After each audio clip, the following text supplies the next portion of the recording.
Chapter 5 The Deplorable Word. The children were facing one another across the pillar where the bell hung, still trembling, though it no longer gave out any note. Suddenly, they heard a soft noise from the end of the room which was still undamaged. They turned quick as lightning to see what it was. One of the robed figures, the furthest off one of all, the woman whom Digory thought so beautiful, was rising from its chair. When she stood up, they realized that she was even taller than they had thought. And you could see at once, not only from her crown and robes, but from the flash of her eyes and the curve of her lips, that she was a great queen. She looked round the room, and saw the damage, and saw the children. But you could not guess from her face what she thought of either, or whether she was surprised. She came forward with long, swift strides. "Who has awaked me? Who has broken the spell?" she asked. "I think it must have been me," said Digory. "You," said the queen, laying her hand on his shoulder. A white, beautiful hand, but Digory could feel that it was strong as steel pincers. "You? But you are only a child, a common child. Anyone can see at a glance that you have no drop of royal or noble blood in your veins. How did such as you dare to enter this house?" "We've come from another world, by magic," said Polly, who thought it was high time the queen took some notice of her as well as of Digory. "Is this true?" said the queen, still looking at Digory and not giving Polly even a glance. "Yes, it is," said he. The queen put her other hand under his chin and forced it up so that she could see his face better. Digory tried to stare back, but he soon had to let his eyes drop. There was something about hers that overpowered him. After she had studied him for well over a minute, she let go of his chin and said, "You are no magician. The mark of it is not on you. You must be only the servant of a magician. It is on another's magic that you have traveled here." "It was my Uncle Andrew," said Digory. At the moment, not in the room itself, but from somewhere very close, there came first a rumbling, then a creaking, and then a roar of falling masonry, and the floor shook. "There is great peril here," said the queen. "The whole palace is breaking up. If we are not out of it in a few minutes, we shall be buried under the ruin." She spoke calmly as if she had been merely mentioning the time of day. "Come," she added, and held out a hand to each of the children. Polly, who was disliking the queen and feeling sulky, would not have let her hand be taken if she could have helped it. But though the queen spoke so calmly, her movements were as quick as thought. Before Polly knew what was happening, her left hand had been caught in a hand so much longer and stronger than her own that she could do nothing about it. "This is a terrible woman," thought Polly. "She's strong enough to break my arm with one twist. And now that she's got my left hand, I can't get at my yellow ring. If I tried to stretch across and get my right hand into my left pocket, I mightn't be able to reach it before she asked me what I was doing. Whatever happens, we mustn't let her know about the rings. I do hope Digory has the sense to keep his mouth shut. I wish I could get a word with him alone." The queen led them out of the Hall of Images into a long corridor, and then through a whole maze of halls and stairs and courtyards. Again and again they heard parts of the great palace collapsing, sometimes quite close to them. Once a huge arch came thundering down only a moment after they had passed through it. The queen was walking quickly. The children had to trot to keep up with her, but she showed no sign of fear. Digory thought, "She's wonderfully brave and strong. She's what I call a queen. I do hope she's going to tell us the story of this place." She did tell them certain things as they went along. "That is the door to the dungeons," she would say, or "That passage leads to the principal torture chambers," or "This was the old banqueting hall where my great-grandfather bade 700 nobles to a feast, and killed them all before they had drunk their fill. They had had rebellious thoughts. They came at last into a hall larger and loftier than any they had yet seen. From its size and from the great doors at the far end, Digory thought that now at last they must be coming to the main entrance. In this he was quite right. The doors were dead black, either ebony or some black metal which is not found in our world. They were fastened with great bars, most of them too high to reach, and all too heavy to lift. He wondered how they would get out. The queen let go of his hand and raised her arm. She drew herself up to her full height and stood rigid. Then she said something which they couldn't understand, but it sounded horrid, and made an action as if she were throwing something towards the doors. And those high and heavy doors trembled for a second, as if they were made of silk, and then crumbled away till there was nothing left of them but a heap of dust on the threshold. "Phew!" whistled Digory. "Has your master magician, your uncle, power like mine?" asked the queen, firmly seizing Digory's hand again. "But I shall know later. In the meantime, remember what you have seen. This is what happens to things and to people who stand in my way." Much more light than they had yet seen in that country was pouring in through the now empty doorway, and when the queen led them out through it, they were not surprised to find themselves in the open air. The wind that blew in their faces was cold, yet somehow stale. They were looking from a high terrace, and there was a great landscape spread out below them. Low down and near the horizon hung a great red sun, far bigger than our sun. Digory felt at once that it was also older than ours, a sun near the end of its life, weary of looking down upon that world. To the left of the sun, and higher up, there was a single star, big and bright. Those were the only two things to be seen in the dark sky. They made a dismal group. And on the earth, in every direction, as far as the eye could reach, there spread a vast city, in which there was no living thing to be seen. And all the temples, towers, palaces, pyramids, and bridges cast long, disastrous-looking shadows in the light of that withered sun. Once a great river had flowed through the city, but the water had long since vanished, and it was now only a wide ditch of grey dust. "Look well on that which no eyes will ever see again," said the queen. Such was Charn, that great city, the city of the King of Kings, the wonder of the world, perhaps of all worlds. Does your uncle rule any city as great as this, boy? No, said Digory. He was going to explain that Uncle Andrew didn't rule any cities, but the queen went on. It is silent now, but I have stood here when the whole air was full of the noises of Charn, the trampling of feet, the creaking of wheels, the cracking of the whips, and the groaning of slaves, the thunder of chariots, and the sacrificial drums beating in the temples. I have stood here, but that was near the end, when the roar of battle went up from every street, and the river of Charn ran red. She paused and added, All in one moment, one woman blotted it out forever. Who? Said Digory in a faint voice. But he had already guessed the answer. I, said the queen. I, Jadis, the last queen, but the queen of the world.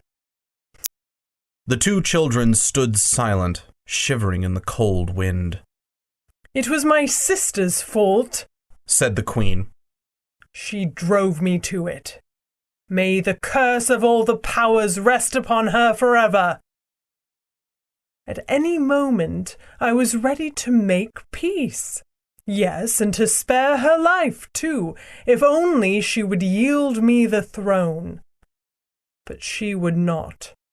Her pride has destroyed the whole world.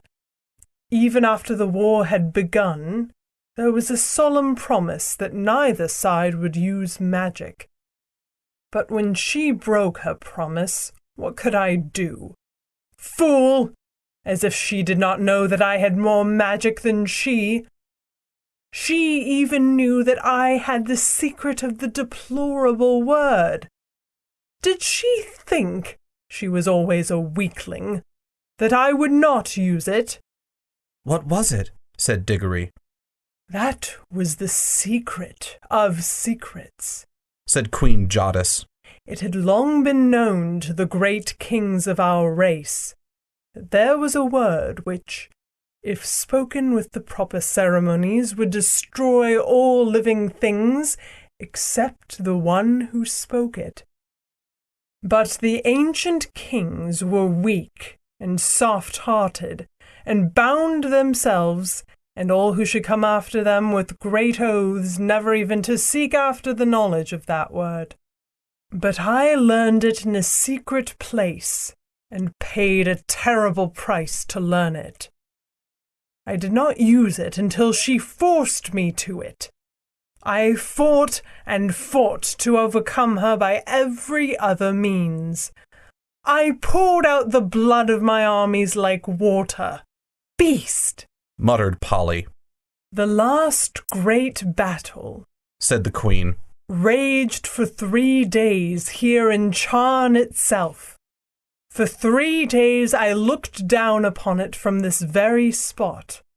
I did not use my power till the last of my soldiers had fallen, and the accursed woman, my sister, at the head of her rebels, was halfway up those great stairs that lead up from the city to the terrace. Then I waited till we were so close that we could see one another's faces. She flashed her horrible, wicked eyes upon me and said, "Victory!"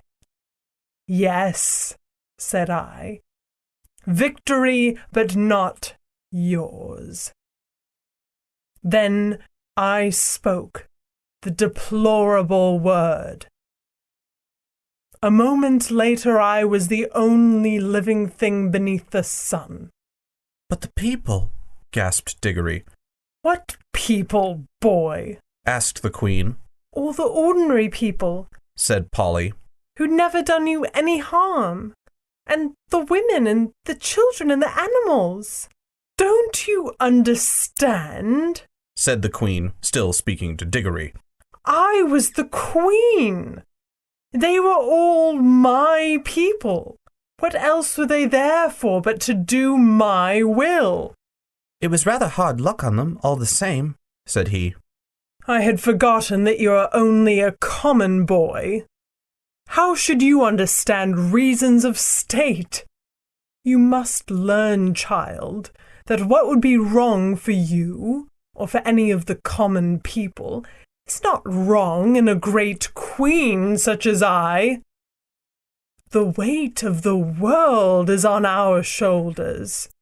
We must be freed from all rules. Ours is a high and lonely destiny." Digory suddenly remembered that Uncle Andrew had used exactly the same words, but they sounded much grander when Queen Jadis said them, perhaps because Uncle Andrew was not 7 feet tall and dazzlingly beautiful. "And what did you do then?" said Digory.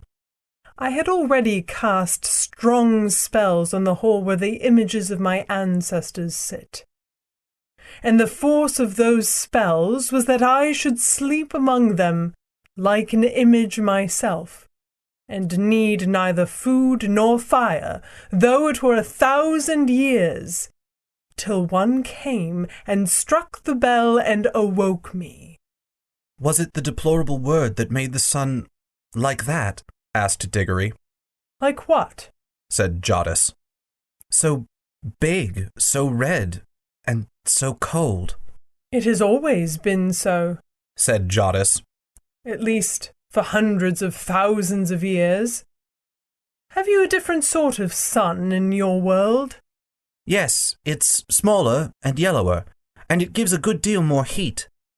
The queen gave a long, drawn, "Ah." And Digory saw on her face that same hungry and greedy look which he had lately seen on Uncle Andrew's. "So," she said, "yours is a younger world." She paused for a moment to look once more at the deserted city, and if she was sorry for all the evil she had done, she certainly didn't show it, and then said, "Now let us be going. It is cold here at the end of all the ages." Going where? Where? Asked both the children. Where? Repeated Jadis in surprise. To your world, of course. Polly and Digory looked at each other, aghast. Polly had disliked the queen from the first, and even Digory, now that he had heard the story, felt that he had seen quite as much of her as he wanted. Certainly she was not at all the sort of person one would like to take home, and if they did like, they didn't know how they could. What they wanted was to get away themselves, but Polly couldn't get at her ring, and of course Digory couldn't go without her. Digory got very red in the face and stammered, our world. I didn't know you wanted to go there." "What else are you sent for if not to fetch me?" asked Jadis.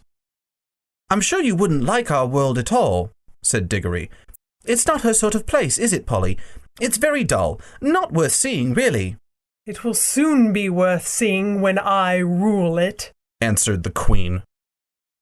"Oh, but you can't," said Digory. "It's not like that. They wouldn't let you, you know." The queen gave a contemptuous smile. "Many great kings," she said, "thought they could stand against the house of Charn. But they all fell, and their very names are forgotten. Foolish boy! Do you think that I, with my beauty and my magic, will not have your whole world at my feet before a year has passed? Prepare your incantations and take me there at once."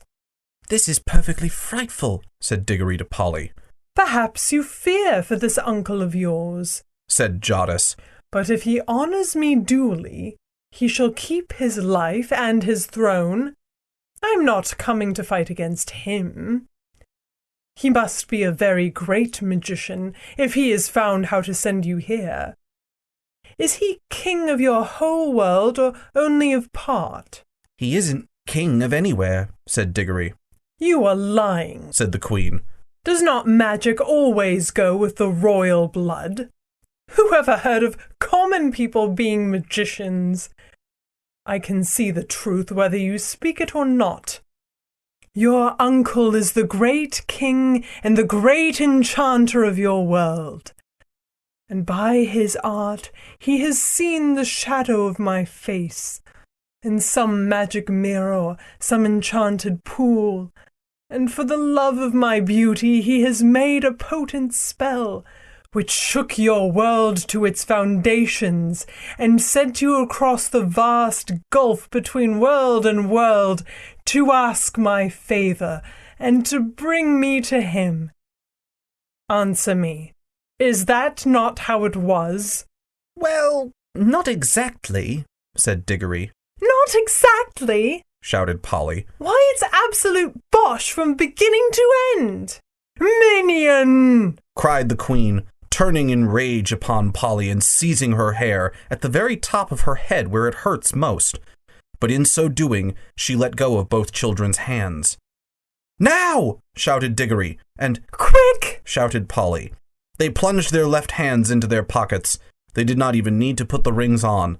The moment they touched them, the whole of that dreary world vanished from their eyes. They were rushing upward, and a warm green light was growing nearer overhead.